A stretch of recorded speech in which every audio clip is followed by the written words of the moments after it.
अस्सलामु अलैकुम वरहमतुल्लाहि वबरकातुहू। मोहतरम नाज़रीन इकराम, बाहिम्मत लोग कभी हारा नहीं करते।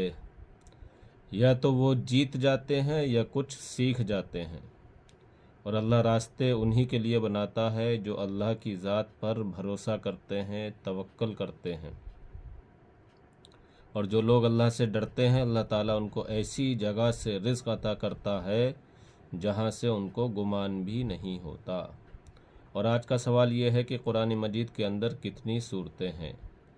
Option A 120, option B 110, option C 114 और ऑप्शन डी 115।